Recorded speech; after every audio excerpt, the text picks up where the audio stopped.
भारत माता की, भारत माता की,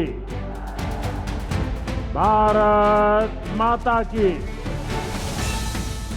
सावन के इस पवित्र माह में हम बाबा सोमेश्वर नाथ के चरण में प्रणाम करत बानी।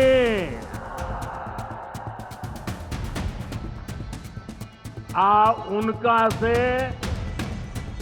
हम आशीर्वाद मांगतानी की संपूर्ण बिहार वासियों के जीवन में सुख शुभ होखे। बिहार के राज्यपाल श्रीमान आरिफ मोहम्मद खान जी, प्रदेश के लोकप्रिय मुख्यमंत्री नीतीश कुमार जी, केंद्रीय मंत्रिमंडल में मेरे साथी जीतन राम मांझी जी, गिरिराज सिंह जी, ललन सिंह जी, चिराग पासवान जी, रामनाथ ठाकुर जी, नित्यानंद राय जी, सतीश चंद्र दुबे जी, राजभूषण चौधरी जी, बिहार के उप मुख्यमंत्री सम्राट चौधरी जी, विजय सिन्हा जी, संसद में मेरे साथी बिहार के वरिष्ठ नेता उपेंद्र कुशवाहा जी, बिहार भारतीय जनता पार्टी के अध्यक्ष दिलीप जायसवाल जी, उपस्थित मंत्रीगण, जनप्रतिनिधिगण एवं बिहार के मेरे भाई और बहनों,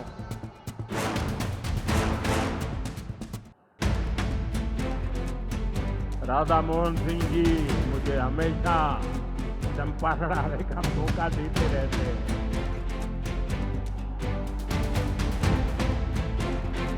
ये धरती चंपारण की धरती है। इस धरती ने हाथ बनाया। आजादी के आंदोलन के समय में इस धरती ने गांधी जी को नई दिशा दिखाई। अब इसी धरती की प्रेरणा बिहार का नया भविष्य भी बनाएगी। आज यहां से 7,000 करोड़ रुपए से ज्यादा की परियोजनाओं का उद्घाटन और शिलान्यास हुआ है। मैं आप सभी को और सभी बिहार वासियों को इन विकास परियोजनाओं की 1,500 करोड़ रुपए से ज्यादा मिले। साथियों, न हम नारों तक अटकते हैं, न हम वादों तक सिमटते हैं, हम तो काम करके दिखाते हैं। जब हम कहते हैं कि हम पिछड़ों, अति पिछड़ों के लिए निरंतर काम कर रहे हैं, तो ये हमारी नीतियों में भी, निर्णयों में भी नजर आता है। एनडीए सरकार का तो मिशन ही है हर पिछड़े को प्राथमिकता, हर पिछड़े को प्राथमिकता, चाहे पिछड़ा क्षेत्र हो या पिछड़ा वर्ग हो, हमारी सरकार की वो पहली प्राथमिकता है। दशकों तक हमारे देश में 110 से ज्यादा जिलों को पिछड़ा कहकर छोड़ दिया गया था। वो जाने, उनका नसीब जाने, ये हाल कर दिया था। हमने इन जिलों को प्राथमिकता दी। पिछड़े जिले के बजाय उन्हें आकांक्षी जिला बनाकर इनका विकास किया, यानी पिछड़े को प्राथमिकता। हमारे देश के सीमावर्ती गांवों को भी आखिरी गांव कहकर छोड़ दिया गया था। हमने इन आखिरी कहे जाने वाले गांवों को, वहां के विकास को प्राथमिकता दी और हमने नाम ही, व्याख्या ही बदल दी। वो आखिरी नहीं, वो देश का पहला गांव है, यानी पिछड़े को प्राथमिकता। दशकों तक हमारा ओबीसी समाज ओबीसी कमीशन को संवैधानिक दर्जा दिए जाने की मांग कर रहा था। ये काम भी हमारी ही सरकार ने किया। हमारे आदिवासी समाज में भी जो सबसे पिछड़े थे, सरकार ने उनके लिए जनमन योजना शुरू की। अब इनके विकास के लिए 25,000 करोड़ रुपए खर्च किए जा रहे हैं। इसलिए मैं कहता हूं, जो पिछड़ा है वो हमारी प्राथमिकता है। अब इसी भावना से एक और बहुत बड़ी योजना शुरू की जा रही है।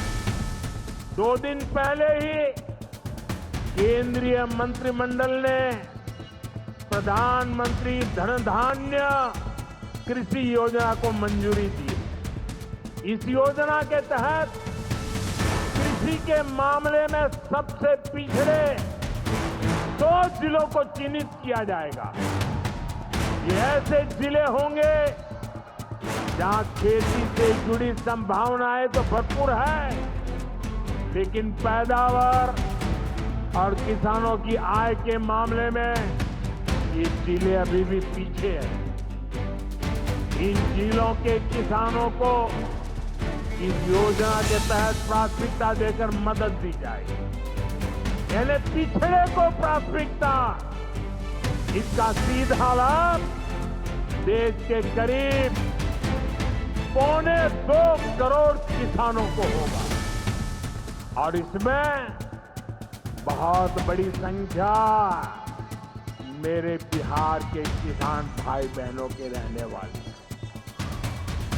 साथियों, आज यहां रेल और सड़क से जुड़ी हजारों करोड़ रुपए की परियोजनाओं का उद्घाटन और शिलान्यास हुआ। इन परियोजनाओं से बिहार के लोगों को बहुत सुविधा हो जाएगी। देश के अलग अलग रूट पर अमृत भारत एक्सप्रेस को हरी झंडी दिखाई गई है। मोतिहारी बापू धाम से दिल्ली आनंद विहार तक भी अब सीधे अमृत भारत एक्सप्रेस चलेगी। मोतिहारी रेलवे स्टेशन भी अब नए रूप में नई सुविधाओं के साथ तैयार हो रहा है। दरभंगा नरकटियागंज रेल लाइन का दोहरीकरण होने से यह रूट पर यात्रियों को बहुत सुविधा हो जाएगी। साथियों, चंपारण की धरती का जुड़ाव हमारी आस्था और संस्कृति से भी है। राम जानकी पथ, मोतिहारी के 70 घाट, केसरिया, चकिया, मधुबन से होकर गुजरने वाला है। सीतामढ़ी से अयोध्या तक जो नई रेलवे लाइन तैयार हो रही है, उससे श्रद्धालु चंपारण से अयोध्या जाकर दर्शन कर सके। इन सारे प्रयासों का सबसे बड़ा लाभ है बिहार में कनेक्टिविटी और बेहतर होगी। यहां रोजगार के नए अवसर भी तैयार होंगे। साथियों, कांग्रेस और आरजेडी गरीबों, दलितों, पिछड़ों और आदिवासियों के नाम पर राजनीति करते आए हैं, लेकिन बराबरी का अधिकार तो दूर, ये परिवार से बाहर के लोगों को सम्मान तक नहीं देते। इन लोगों का अहंकार आज पूरा बिहार देख रहा है। हमें बिहार को इनकी बुरी नीयत से बचाकर रखना है। नीतीश जी की टीम ने, बीजेपी की टीम ने और पूरे एनडीए ने इतने वर्षों तक यहां मेहनत की है। श्री चंद्रमोहन राय जी जैसे विभूतियों ने हमें मार्गदर्शन दिया। हमें मिलकर बिहार के विकास के इन प्रयासों को और गति देनी है। हमें मिलकर बिहार के सुनहरे भविष्य की ओर बढ़ना है। हमें संकल्प लेना है, बनाएंगे नया बिहार, फिर एक बार एनडीए सरकार। इसी के साथ एक बार फिर आज की परियोजनाओं के लिए आपको बहुत बहुत बधाई देता हूं। मेरे साथ दोनों हाथ ऊपर करके पूरी ताकत से बोलिए, भारत माता की, भारत माता की, भारत माता की। बहुत बहुत धन्यवाद।